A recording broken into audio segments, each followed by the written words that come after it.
We're going to take you on an adventure, an exotic journey with a very specific goal: to change your mind about an animal that has a towering PR problem. That animal is the vulture. The very word conjures images of winged parasites circling over dying animals in the desert. However, all of those negative connotations completely evaporate when you get a chance to fly with one of these creatures, as ABC's Ginger Zee will show you tonight.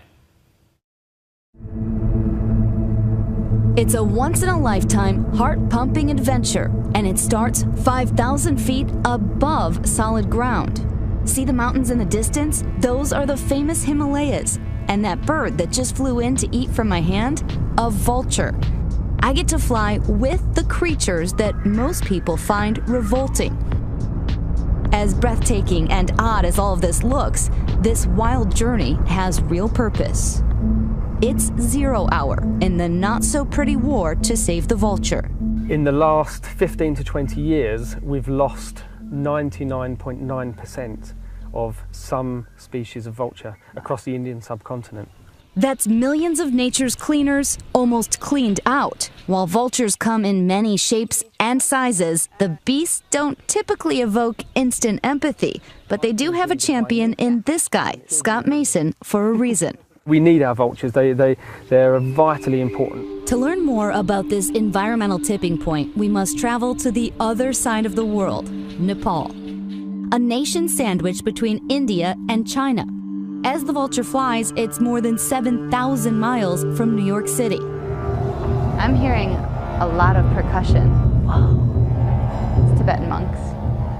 Nepal is full of ancient culture and religion that bleeds into the streets. And those streets, they're full of curious children. Farmlands lined with weathered faces, cows and horses occupy the roads, a constant reminder that we are far, far from home. I've made a prayer. Hopefully our flight goes well. But the focus for this trip, the threatened vulture. We are in a village called Gachok, which is the location for a vulture feeding site. There's carcasses everywhere. It is a little eerie. The vulture's main predator, a cheap anti-inflammation drug given to cattle. The vultures are declining because of a drug called diclofenac.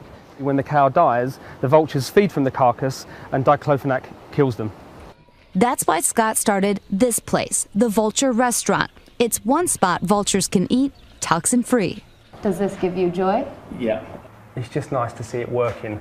I would think I would have been grossed out, but it's more the nature is like, wow.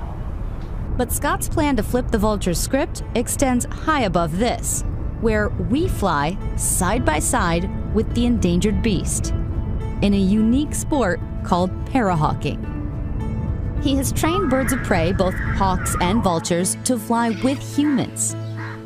He trains them in Pokhara, Nepal, a near magical valley known for great flying for those with and without feathers. Being able to fly with vultures in the air shows the different sides to them, their majesty, they're very intelligent birds. It's kind of like swimming with dolphins, but, the aerial version of that. And the birds? Well, allow me to introduce you. This is Bob. This is Kevin. They're Egyptian vultures.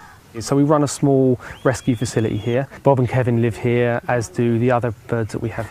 We've had other Egyptian vultures in that we've actually released back into the wild.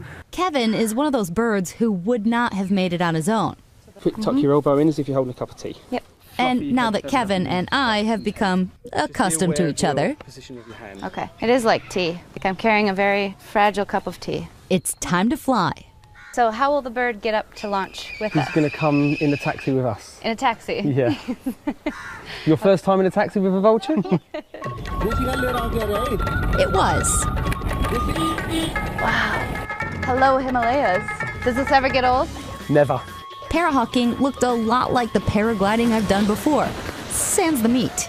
I got a whole pouch of beef. Kevin's favorite. It's important you keep the food covered because his eyesight's very good. We get checked for safety. Radio check. Yeah. Okay. And so does Kevin. Getting his camera on. Okay. 1, 2, 3, we go. Okay, and run.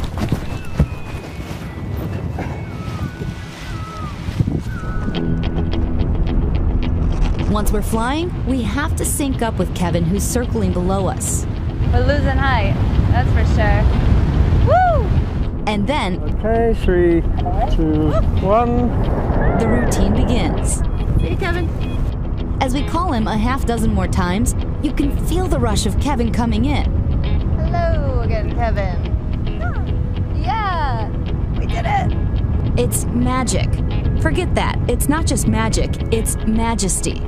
Here he comes. You say 3, 2, 1. And he's out. But all of a sudden, our flight is interrupted. One wild on him and another one coming in, Tracy. A native Egyptian vulture is harassing Kevin. He rolls on his back, flying upside down, defending with his talons. Okay, Kevin's heading home, so just call him when you can. We all have to get out of there fast. Oh! It was a bit of an adrenaline rush. We did a quick exit. We had a wild Egyptian vulture come in. We got to sort of respect the wild birds. This is their territory, it's breeding season. Kevin made it home safely too, even got his routine egg for dessert. When they're flying, it's almost like we're a joke to them. And I think we're very smooth. But they're like, I guess I'll catch up to this thing. And then he's like, see ya, I'm good. And we hope they are.